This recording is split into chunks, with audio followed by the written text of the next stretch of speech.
with demand expected to come back, the question remains, does this mean the economy is back on track? Companies now, after experimenting with offshore in places like India, Philippines, and Poland, want to bring those jobs back. We invest in the U.S. We're the biggest exporter in the country. In the cycle, and right now we're creating jobs. From Radio America, it's Neil Asbury's Made in America, the show that explores American industry, large and small, and promotes American-made products everywhere. Put Neil Asbury's Made in America to work for you. Welcome to Made in America. I'm your host, Neil Asbury, together with co-host Dr. Rich Ruffin. So, Rich, this political environment in our country, it's just totally going off the rails, but leaving all personalities aside, and boy, do we have some personalities in our country, but leaving all that aside, not to take sides, but, the whole issue is about socialism versus economic freedom. That's really what it is. Forget the personalities. Forget who you like or you don't like, and, whatever it is you don't like about a person, it's really, really not important right now, at least in my opinion. The issue is what kind of country are we going to have? And economically is very, very important because, see, it is the economics of this country that creates the revenue, that generates the tax base, that pays for everything, right? So how are we going to do that? And how are we going to do that to remain strong and prosperous? Are we going to do it by unshackling the small businesses and the American you're starting entrepreneur? to sound like Biden. That's dangerous. You just said that. Unshackle. They're going to put you all back in, Oh, well, look. I had to say it. Sorry. We're not going down that rabbit hole. We're talking about the entrepreneurs of our country that under 8 years of Biden, if we want to talk about Biden and Obama, they were shackled and their hands were behind their back. And they were making it just about as complicated and difficult for the American entrepreneur to compete. Forget about around the world, but here in our own country, and create jobs. And we know that because there were so many unemployed, and the jobs that we were creating were all these minimum wage jobs. And it was just a very dysfunctional economy, taking away from our prosperity. But now, we have an economy that is working. It's because the entrepreneurs are back in business. So are we going to do that, or are we going to go down the socialist route to where the entrepreneur is diminished, is not in the game, and it's all the government that's creating wealth and prosperity in this country? And we know governments don't do that. Doesn't create wealth. They don't Doesn't do work. that. It's just something that is imagined. It's pure fantasy, but it is absolutely wrong, and history shows us that. Well, that's exactly correct. So if you think about what's going on, you just said it. You said it's socialism versus capitalism. So we have isms. Let's keep it accurate there. And isn't that what the Cold War was about? Think about that. Didn't we fight a Cold War, so to speak? Yeah, but because of socialism versus capitalism? And that was many years ago. And a lot of young folks, the millennials, they don't remember that. We do. We remember it very much. I grew up with that. But you don't have to go back that far. And take a look at Venezuela. Take a look at Cuba. Look at all of these, very present day examples of why we should be so scared and revolt against that. Well, that's vision right. For America. So I'm saying that this fight never ended. It's not ended. It's still going on. And one best take that very seriously. This is not something to sit back and say, well, I'm going to be nice. I don't want to, really be as vicious as I can be. Well, warfare is not nice. But the conclusion going the wrong way is dire. So I think we have to be as strong and tough and as mean as they can be. I'm sorry. But you cannot sit back and be the nice guy and expect to win this war, economic war, in the long run. You have to be very stringent about it. So yeah, there's a lot of emotion out there right now, but I'm glad that the right side is being very concerned about it and fighting back as much as they can, because I think you have to do that. It's a serious battle. So, talking about, the cultural wars that's going on in this country, from the day that President Trump took office, he has been undermined, and whatever they can throw at him, and they're really digging deep. President Trump came to office as a business owner. He owns a lot of hotels. He owns a lot of hospitality businesses, golf courses and so forth. We all knew that when we elected him.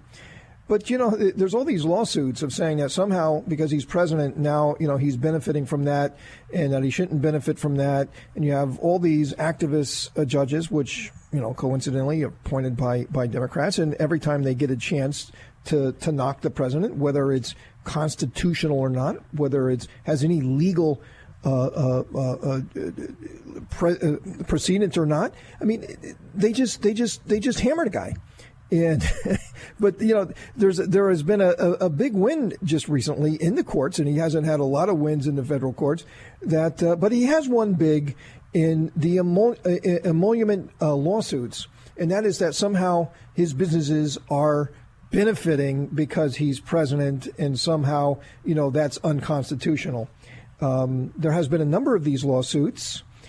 2 have been ruled in his favor, and I guess there's still one more to go. And in the National Review, there was a piece that was written by our guest, GianCarlo Canaparo. And he's with the Heritage Foundation, and he's a legal fellow at the Meese Center. And by the way, that's named after Edward Meese, a great American who's been on our show, who is still very actively working, very actively involved. A great American. I'm glad he's doing well. I'm glad we still have him doing the work for the American people. But right now, GianCarlo Canaparo. GianCarlo, welcome to Made in America. Thank you for having me, Neil. So tell us, you wrote this piece in the National Review. It's a big deal. And, tell us about it and why this is important. Sure. Well, what this all really boils down to, Neil, is that political fights don't belong in the courts. And, you have some judges who will stand by that and will kick political fights out of the courts. But you've got some judges who, for whatever reason, will keep them in the courts. And we've had these lawsuits, these emoluments clause lawsuits, and emoluments clauses are 2 sort of obscure provisions of the Constitution which have never been addressed by a court before. And they say that the president shall not receive any emolument, which means any kind of payment or gift, from any foreign governments or from any state governments or from the federal government besides his salary. And in this most recent case, the Fourth Circuit Court of Appeals kicked out one of these lawsuits and said, look, the District of Columbia and Maryland sued the president, claiming that the president was violating the emoluments clause because of the Trump Hotel in Washington, D.C. And they said, well, government employees stay there, foreign visitors stay there, so the government or the president is getting these emoluments that he's not entitled to get. And the court said, well, whether or not any of that is true, what business do you have bringing that fight to court? And the District of Maryland couldn't give an answer. They have no interest in the case, the court said, and said, look, your connection to this case is simply too attenuated. And the court said, look, we wonder if this is even a proper use of the courts, and it's not. And that's the second court to have reached that conclusion, saying that you can't just bring these political fights here. That's not our job. Very fascinating. Very fascinating. But that's what's happening, Rich. I mean, it's if they don't like what Trump is doing, they bring it to some activist judge. I mean, that's right. So all right. So let me ask you a question. What other presidents out there were subject to this insanity, or for that matter, had investments that provided income similar to this? And if there was somebody else, what was the outcome? I wish there was precedent, but this use of the courts for these political battles is totally unprecedented. We haven't had emoluments clauses suits brought before. The other presidents had businesses. Thomas Jefferson had a plantation. I'm sure that he sold cotton and other goods to other people while he was president. So, these were just issues. So did George Washington. I mean, sure. They were prosperous people. They were very educated people, and they got elected. It doesn't mean that, you have to have like a blank piece of paper like Barack Obama and have done nothing in your life. And that's the only qualification you have to have or to become president of the United States. You have done nothing in your life. So, of course, presidents have had businesses and they've been successful. I mean, you would want successful people running the country.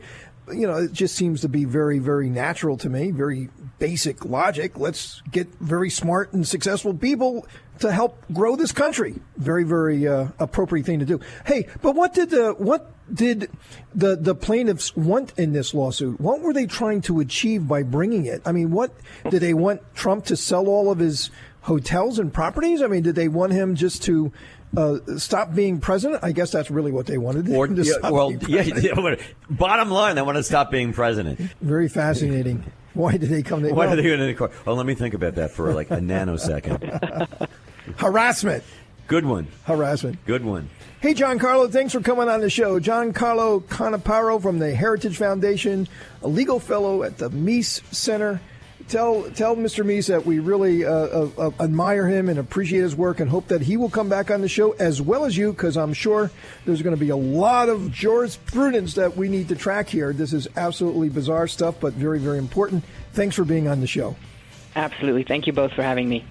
Coming up, Dr. Rothman and I are going to discuss a number of headlines that has a big impact on your jobs. Made in America.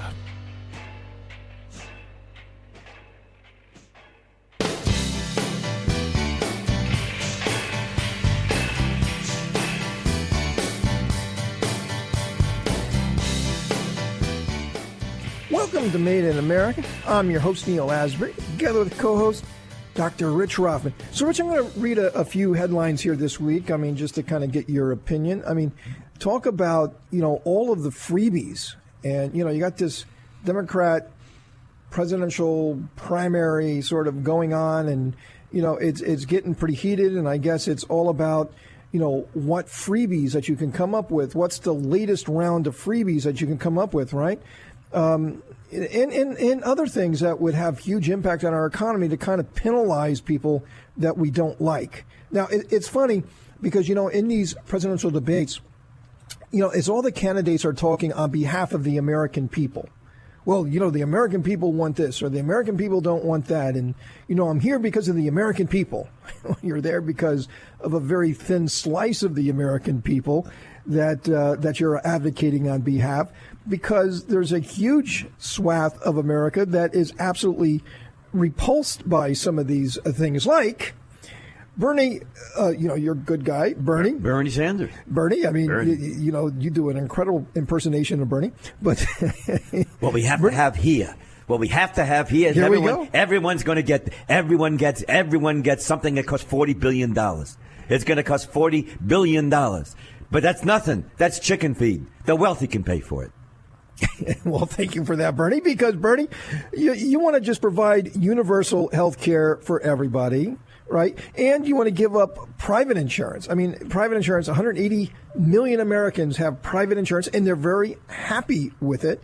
But, he's not even trying to pretend, right? You had Obama, hey, if you like your insurance, you could keep it. Remember that one? Sure. The big Pinocchio. Yeah, the one that Biden used just the other day, this week. The big lie. Yeah, he used it again. I'm stunned he did. But Bernie's not even going there. He's saying, hey, look, I don't care if you like it or not. We're getting rid of it. That's right. Just get rid of it. 180 million people on private insurance who happen to have no problems and like their private insurance. That's right. And to help maybe 20 million people. But, this whole thing of Medicare for all and universal health care and getting rid of private insurance. You have so many of the Democrat candidates who are raising their hand. They all raise their hand for that. They're saying they all raise their hand for all these social programs. It's kind of funny because it was the Republicans that's trying to get rid of Obamacare, and it's now the Democrats that are racing to get rid of Obamacare. It's funny because Biden is the only one on the stage saying, "Hey, wait, Obamacare is pretty good. He doesn't get enough credit." He said that. Let's just kind of improve upon it. Forget the Republicans, just let the Democrats destroy this thing. It is very bizarre. It's very bizarre. And just recently, a year ago in the midterms, the Democrats ran on, let's keep Obamacare around, and they did very well on that message. So here we're going to the general election with a presidential election, and the Democrats seem to have said, okay, now that we won on that point, it seems like the American people have warmed up to it. At least there's certain things, keeping your kids on your policy until they're 26, pre-existing conditions and blah, blah, blah. These things have become, very popular. But now the Democrats are the ones who want to just kind of trash Obamacare. Very, very funny how that whole thing is turned around. Well, they voted to get rid of the Cadillac plan clause this week, too. Oh, that's going out the window. And the Democrats voted for that. Why? Now, why would that be? No. The tax on the tax. That's right. Well, on the Cadillac plan. Because the people who have those plans are union members. That's it. Oh, I was so glad you said that. People. Yes, it's the union thing. They've got to get rid of it. It was killing the union guys. No, there's not a tax that the Democrats don't love. They love it. But here's one. They don't want that one. They don't want this one. They don't want that one. Because why? It's because union members and, most importantly, union leadership is the one who benefits. So let's not tax those plans. Let's tax the entrepreneur, the small business owner, the risk taker, the inventor, all of these people who make our economy grow and work. The creators. Let's just kind of tax them. The creators. But when it comes to the union bosses and their Cadillac health plans, they deserve a pass. That's awful. And then you have Elizabeth Warren. Now, everybody seems to be warming up to Elizabeth Warren because she has all the policy ideas, right? But, her war on Wall Street and tax Wall Street and, this very important part of our economy. I don't know if you like it or not, but if you're going to have economic freedom, you have to have pools of capital that are financing all of these great ideas and brains and minds. Because there's no way that the American entrepreneur exists without working capital, without pools of capital to invest, right? Whether you like it or not, that's a very big part of the freedom, the economic freedom to grow a business in this country. I'm an entrepreneur, and I got to tell you, accessing working capital, pools of capital, and we hear it on the show, Rich, with so many of our guests have said, what's the problem? What's your biggest challenge? Access to capital. It's part of... It's the lifeblood of any company. You have to have capital. And job creation. Steady flow of capital, or you're in trouble. But she just wants to continuously beat up these people who are playing a very, very vital role in providing capital and taking risk, by the way. Hey, look, we got a lot more to talk about here. We got great, great guests. And coming up, we're going to have a discussion right now about education. And are we getting the right education? Is the educational system working?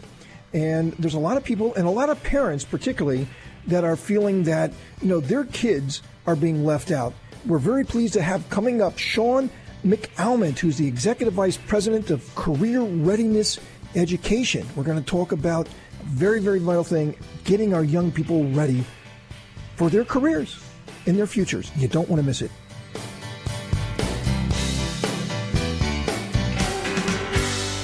Made in America.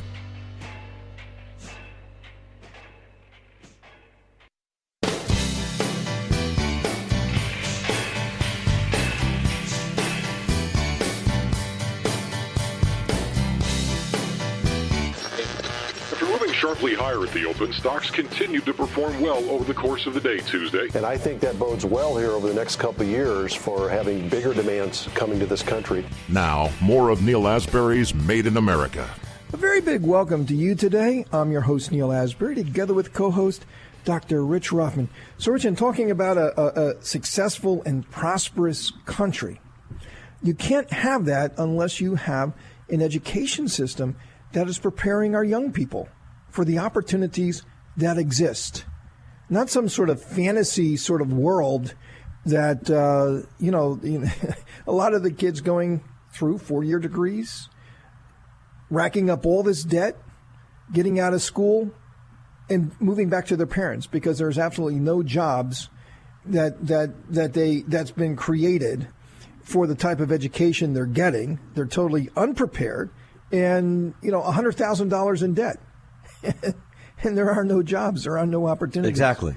I mean, something is very wrong with that. Well, how do you stay a prosperous, strong country if people are getting educated and spending tons of money, but not having the result? I mean, their careers, raising a family, doing all those wonderful things that we want to do with our lives. Quality of life. I mean, how important is quality of life? I mean, it's the most important thing is that, you feel good about yourself. You feel good about what you do.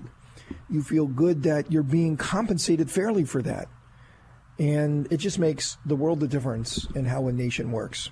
Well, that's 100% correct. And in education, in some form and fashion, maybe not in the traditional sense that we had when I was growing up and going through the system. In other words, everyone has to get a 4-year degree and then a 2-year degree, and then if you have that many hours, you might as well go for the third or whatever, or jurisdiction. But, in fact, you do need to have some form of education because that really is the glue that binds it all together so you can move forward. It can be a trade that you learn that you can make an awful lot of money on and have a nest egg for yourself, or it could be teaching college. It doesn't make any difference. But the point of the matter is education is important. And you know what, Neal? The interesting thing is, because I was an educator for a while, many years ago, I think the most important segment of education is K through 12. Actually, I really think it's K through 6, because you could lose them by the time they're in 5th grade, 6th grade.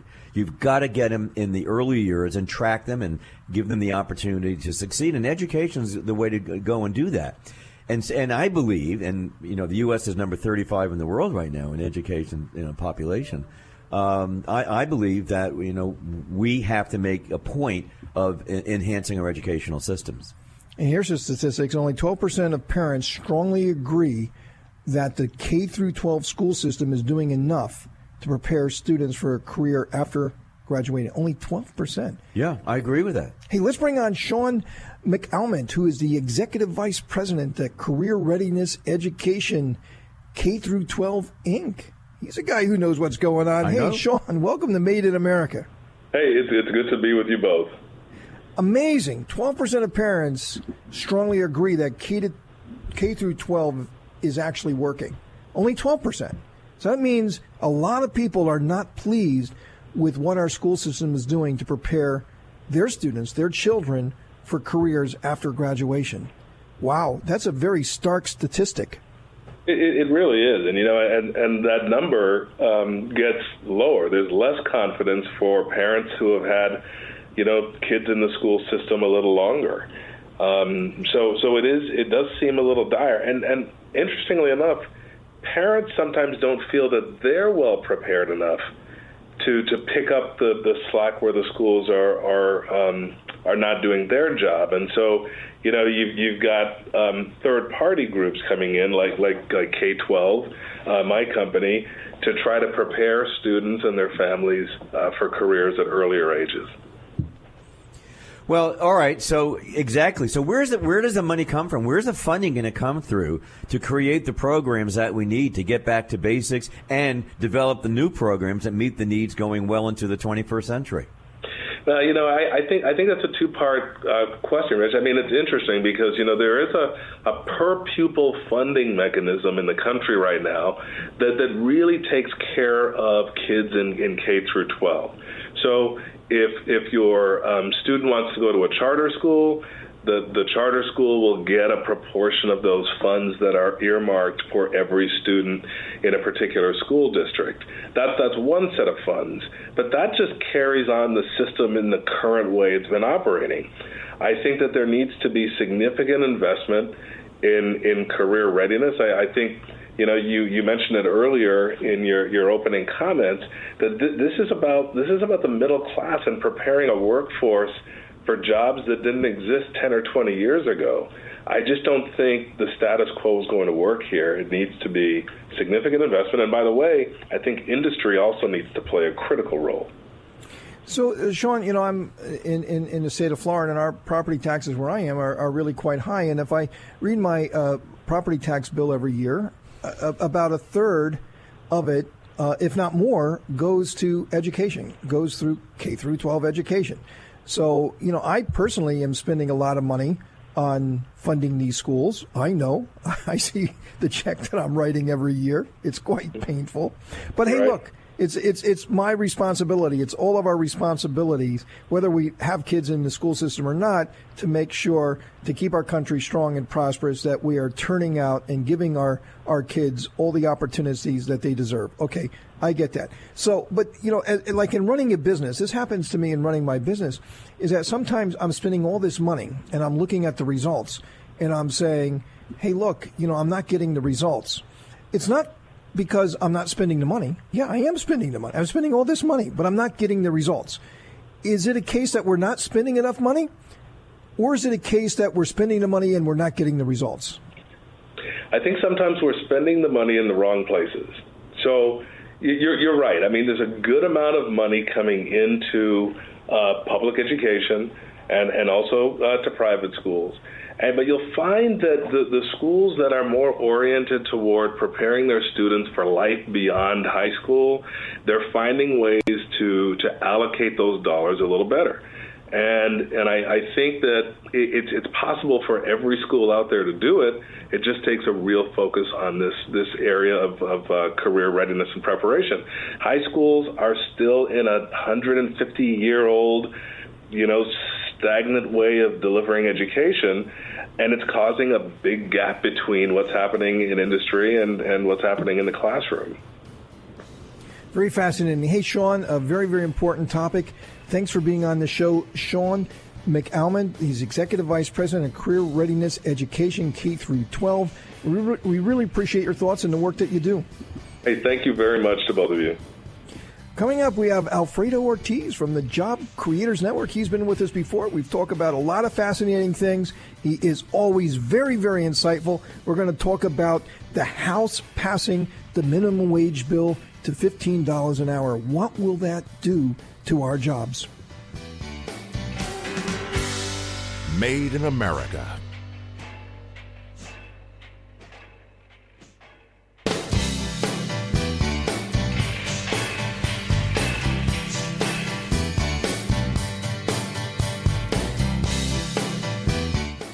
Welcome to Made in America. I'm your host, Neal Asbury, together with co-host Dr. Rich Ruffman. So, Rich, I hope that this country can get back to focusing on policy, and policy is all about education.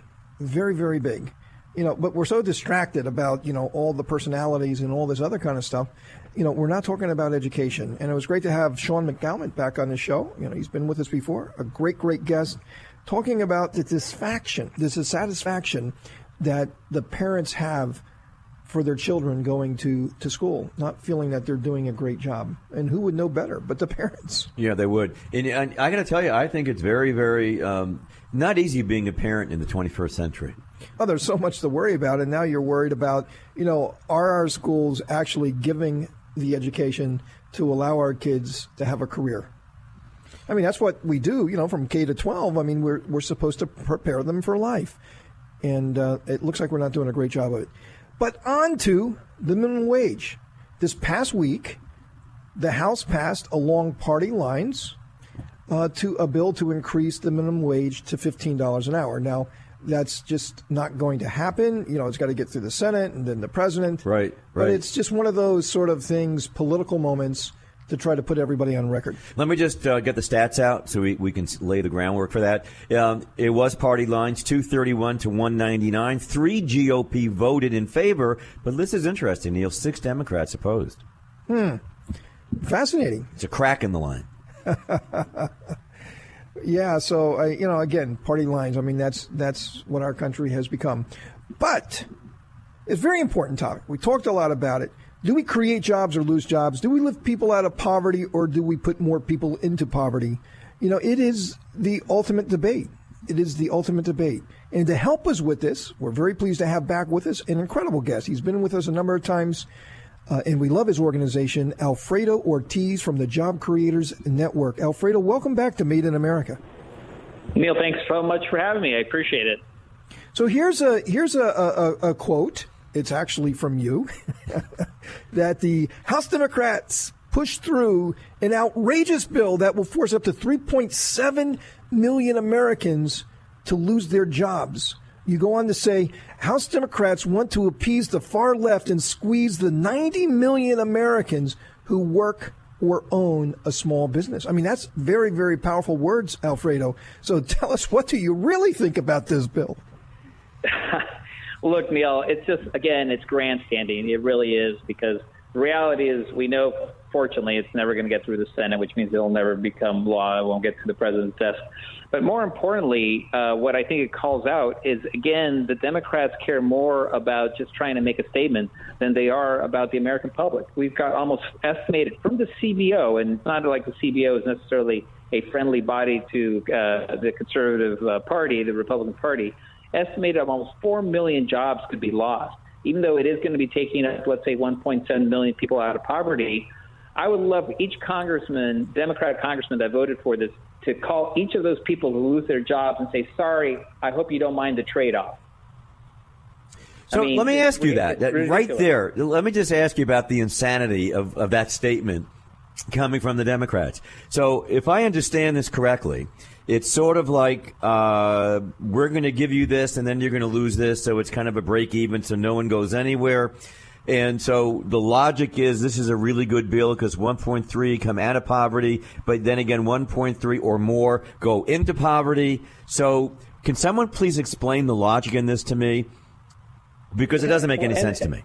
Well, that's exactly it. It doesn't make sense to us, which is why obviously we oppose the action from the House today, from the Democrats. When you look at that CBO report, again, the Congressional Budget Office report itself, it found that this $15 federal minimum wage that was just passed in the House would reduce total family incomes by almost $9 billion by 2025. And that's because it would result from higher rates of joblessness. Again, we talked up to 3.2 or so million lost jobs from that, 3.7 million lost jobs. Price increases for consumers, because guess what? Somebody still has to pay for the higher wages, right? It's not just going to materially appear out of thin air, and you have a reduced economic output because guess what? We have less jobs now, right? Less people employed, which means less people spending money. I mean, ridiculous to think that they passed a bill that knowingly from this Congressional Budget Office report says that $9 billion family incomes are going to be reduced by $9 billion. Here's a quick question I got to ask you. We only have about a minute or less. Why does this not take effect, should it were passed, which we know it wouldn't, 2025? What does that say? Well, it's interesting, right? So they slowly want to, minimize the impact because they certainly don't want to be blamed for a lot of job losses immediately, right? So they push it off so that they can make this grand statement that's saying, look what we did. But I got to throw this out really quickly, guys, before we break. According to the latest Bureau of Labor Statistics, there are about 163,000 workers that are age 25 and older who earn that minimum wage. That's 0.2% of the workforce. 3 years ago, basically under the Obama administration, that number was 0.9%, about 600,000 workers. So under the Trump administration, because of this robust and booming economy, over 400,000 workers have moved off that point. It's now a reduction of almost 75%. I mean, this is what happens when you have great economic principles in place, namely lower taxes and a thriving economy through less government. Hey, Alfredo, well said. Alfredo Ortiz from the Job Creators Network. We really appreciate you, Alfredo. Thank you very much, Neil. Thanks, Rich. Coming up, Dr. Rothman and I are going to have some final thoughts for the day. Made in America.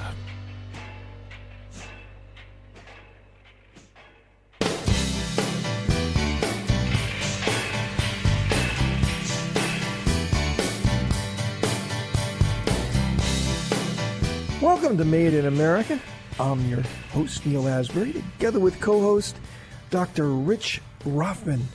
So, Rich, the minimum wage back in the news. I mean, we've had a lot of discussion about that over the years, and the evidence is that it sounds good. I mean, politically, let's give everybody a pay raise, because it's just a nice thing to do.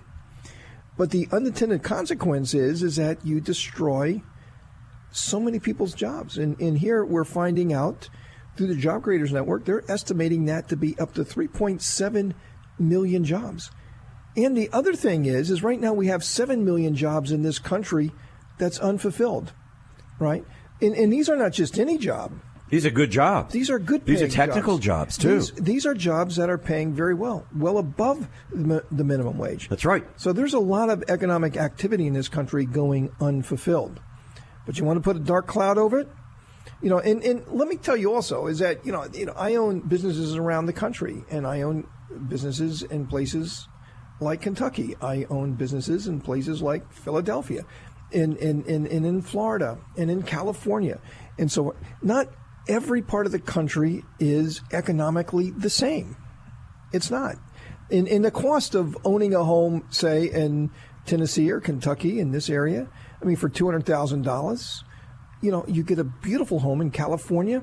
You don't even get a shack, You don't even get a garage. How do you just say there's one size fits all for the whole United States, right? Let me tell you, $15 an hour in California is not a lot of money. But in other parts of the country, it is. And what you would do is that just the employers can't afford it. Their demographic, the economic situation on the ground does not support it. So essentially these small businesses, you're putting them out of business because they can't afford it, and the people in those communities can't afford to go and buy their products. And it's just a very, very ugly situation. Well, it recycles, Neal. Also, you lower the tax base that's coming into a community because the small businesses and the backbone of this country for job creation is small business. It has always been that way. That's part of the American dream. So by doing that, you're really replacing the American dream with a guarantee that really guarantees that there won't be an American dream. I mean, this is really self-fulfilling prophecy. That's really not good. Why do that? You're absolutely correct. And if you let it float, in other words, if there are fewer people for jobs, people are going to have to pay more money to get you to do that job. If there are more people for, you know what I'm saying? We are messing with basic economics here. The funny thing, Rich, I mean, if you recall back during the Obama years, the whole national debate, and it was a very, very big debate, was extending unemployment benefits. That's benefits, right? Because there were no jobs. That's right. There were no opportunities. There was nothing. It was ugly. It was like, okay, let's extend unemployment for another 3 months, through another 6 months. There's just no jobs. Let's keep extending unemployment benefits. Are we having that discussion today? Is there like any discussion about unemployment benefits? Neal, no, why? Neal. It's because everybody's working. That's right. I mean, we don't need to take public funds and divert them to keep people out of work, because we're creating so many opportunities and so many jobs in this country. And we're not reporting the jobs that are being lost every week. Neal, every week we were discussing the numbers of jobs that were getting lost because companies couldn't survive. They were backing off and laying people off. We were having show after show. How many people lost their jobs this week? How many people? We're doing it the opposite now. So now we're saying, I guess the people in the House, at least on the Democrat side, I mean, again, this was along party lines. I guess 6 Democrats, you said, voted with the Republicans and 3 Republicans voted for the Democrats. Yes. So very much along party lines. But the House Democrats, they want to hit the American worker right between the eyes with a baseball bat here and make it so difficult for the entrepreneurial community to create the prosperity through economic freedom and letting the market decide, right? And everybody will be lifted up together. And we're seeing that. We're seeing that right now with the type of jobs we're creating. Minimum wage, is going to be irrelevant, because if you have so many jobs, it's going to be a market that, you're going to have to pay more and more and more, because the market will dictate. That's correct. How much we have to pay. Why cap it? In a way, they're capping it. I had so much fun today. You're such a breath of fresh air. I mean, that smiling face and you getting all red and having all these discussions and getting you all riled up. Yeah, I just have trouble understanding. Well, we're gonna really raise up 1.3. Of course, we're gonna put another 1.3 back into poverty, and then Pelosi's people run around saying, "This is great." I mean, look what we're doing. What are you doing? You're doing nothing. Emperor's new clothes. I always give you the last word, and that is the last word. But don't be disappointed, because we're going to be back again next week for another adventure of Made in America, where we never stop fighting for your jobs.